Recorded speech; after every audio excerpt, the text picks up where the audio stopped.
Hello friends, welcome back.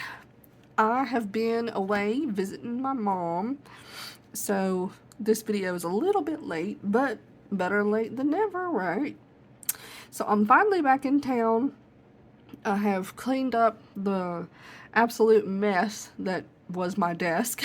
I left it in a state of total chaos, and I have got the pens that I used in September. I've got them here in my little pen tray, and we're going to go over how they did and do a little report card, progress report thingy, so that I can kind of give you the rating that I gave these and talk about my experience with the pens and the inks.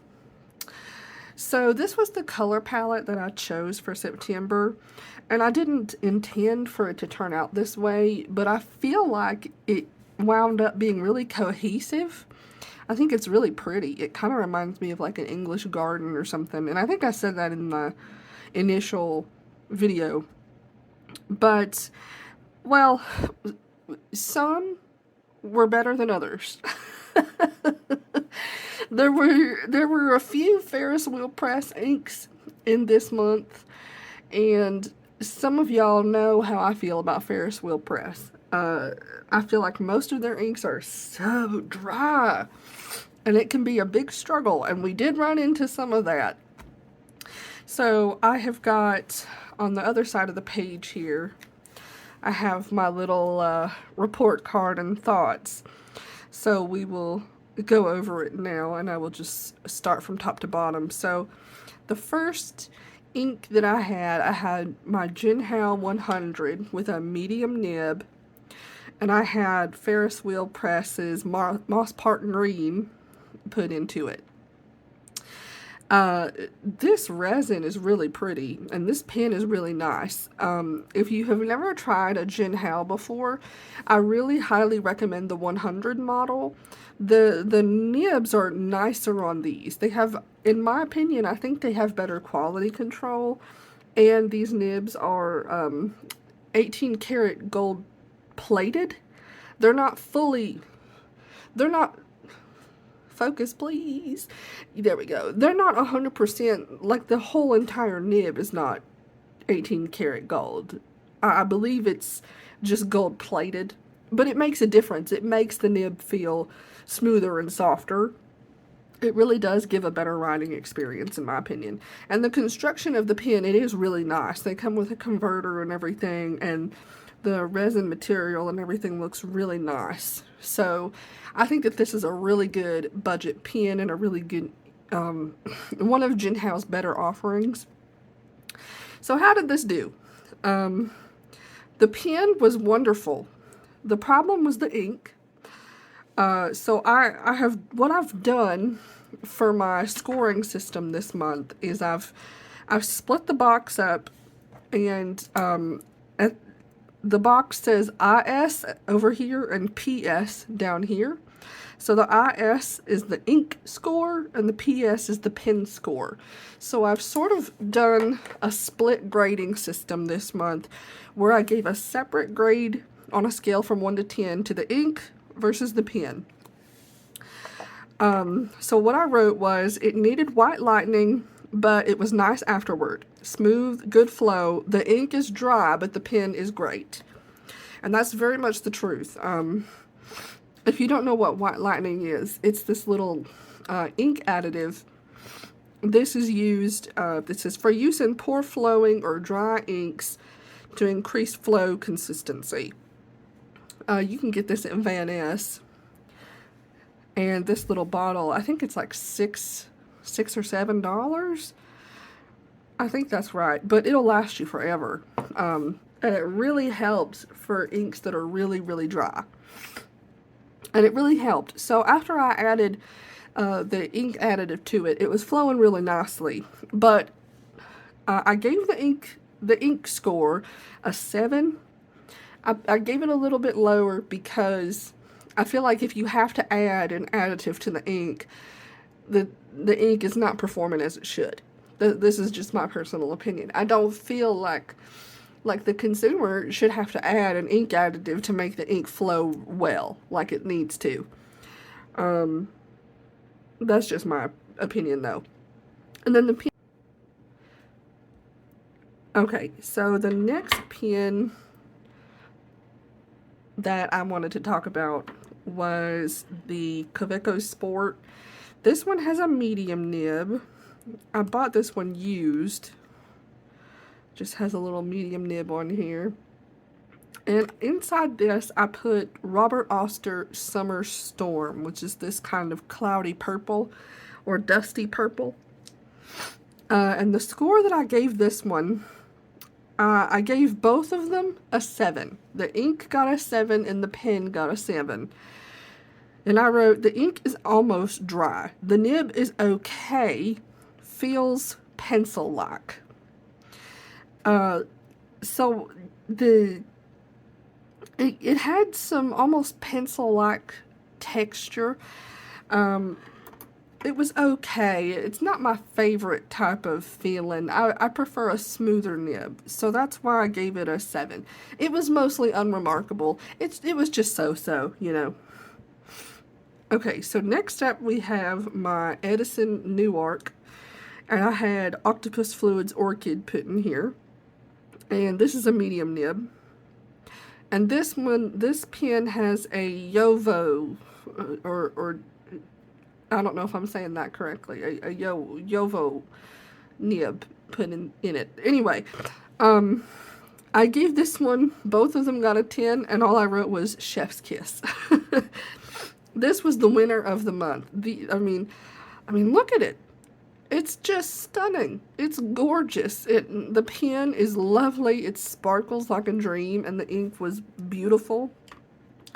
It was wonderful. I have no complaints. It's all you could ever ask for in a writing experience. Sorry, my nose is all of a sudden running. Okay. So next we had one that was not quite a winner. This was the Jinhao 82 with a medium nib, and inside this I had Ferris Wheel Press Dusk in Bloom, which is a very, very light blue. It kind of even matches the body of the pen in a way. This one, the ink got a 4 and the pen got a 7. And I wrote, ink very dry. It's a Jinhao. He's doing his best with what I gave him, LOL. I'm just going to remove this notebook. It's kind of bugging me, so. So, yeah, I mean, this pen is fine. It just, when you put a really dry ink inside of it, it can only do so much. On the contrary, the next pen that I'm going to talk about, I put a pretty dry ink in it, and it was able to improve the performance of that ink. And that's my Bennu Euphoria in the caramel latte or caramel cappuccino or whatever it's called. This is what the ink looks like. And this was a medium nib as well. And I gave the ink a 7 because it's a bit on the dry side and it's a little too light. But I gave the pen a 10. And I wrote, the ink is slightly dry, but the pen handles it well. These Bennu pens always give great shading. And I just remembered that I have some writing samples that I have completely forgotten to show you. So, let's pull out some writing samples here real quick.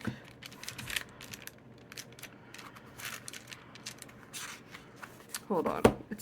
I think it's in this notebook, actually.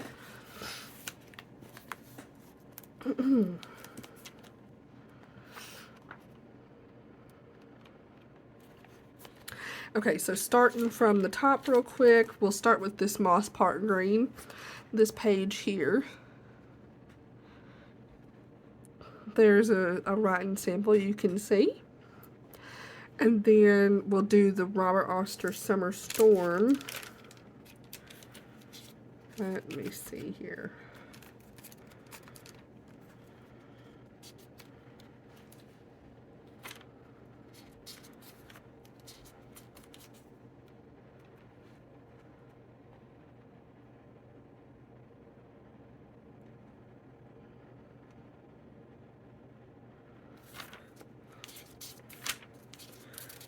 Hold on, I'm looking on the wrong part of this. Here we go. Here is the Robert Oster Summer Storm. Or, I'm sorry. That's not Summer Storm. I think I'm losing my mind here. This is Dusk in Bloom. So this is what the Dusk in Bloom looked like. It's very light, as you can see. And then this is the Kaveco Ruby Red here. This is the Orchidy, or Orchid.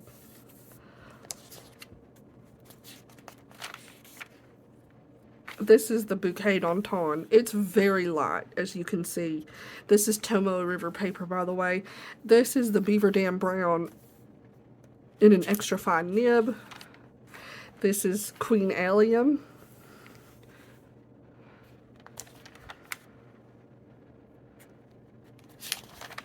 And this is Grape Ice Pop through here.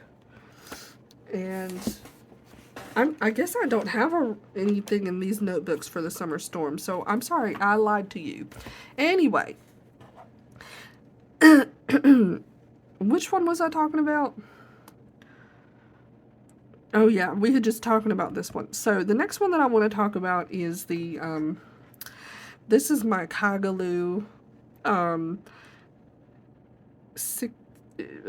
365 or 356. I don't remember which model this is, to be honest with you. It has a medium nib, but the nib is so broad that I feel like it would be a broad nib. This pen has baby's bottom. It needs to be worked on, and the ink is very dry. So the ink got a 4 and the pen got a 7. And I wrote, this nib has baby's bottom and the ink is dry. I could have even scored this lower. In hindsight, that's probably true. Okay, the next one is my Jigglypuff Lamy Safari with Kaveco Ruby Red. And I gave both of these an 8, both the ink and the pen. And I wrote, it's pretty good. The ink is well behaved and it's a Lamy. It's not mind-blowing, but it's quite nice. And yeah, I would say that's true. I mean, out of a Lamy Safari with a steel nib, I mean, there's only so great that the writing experience can be. But it was good. It's fine. No complaints. And then next we have a dud. So this was a Lorelei 667 with Ferris Wheel Press Grape Ice Pop. And I gave the ink a 9, but the pen a 2. So I wrote, the ink is fine, but this pen needs Jesus. This pen, I fear, may not be long for this world. I have not decided yet. The nib needs an exorcism. This nib is terrible. I have tried to work on it. It's a mess. If I can, I might try just replacing the nib altogether, and maybe that will help solve the problem. But the nib is only half of the story, because this, I don't know, you can just look here and see that the construction of this is not exactly screaming quality. You know what I mean? The pen itself feels very cheap and plasticky. I have not decided if I want to keep this or what. I don't know. I might just throw it away and not even fool with it. I have not decided. I'm still sitting on it. And then the last pen was this TWSBI Eco in Rose Gold. Now this has an extra fine nib, and I do not prefer nibs that fine. So this one I rated the ink a 9. I had Ferris Wheel Press's Beaver Dam Brown in this. And the pen, I gave it a 7. And I wrote, the ink is great. It's almost too dark for my taste. The pen is really nice. I just do not prefer extra fine. And that's really the truth. It wrote really smooth. I mean, for an extra fine, I was really impressed with how wet and smooth it was. I just don't prefer. If this was a medium, even if it was a fine, I think I would have done a lot better. But oh my goodness, it's so, so fun. I mean, it's just wild. It's like there's barely anything there to write with. And it's just not my preference. So, yeah, I mean, that's the long and short of it. That's how everything went in September.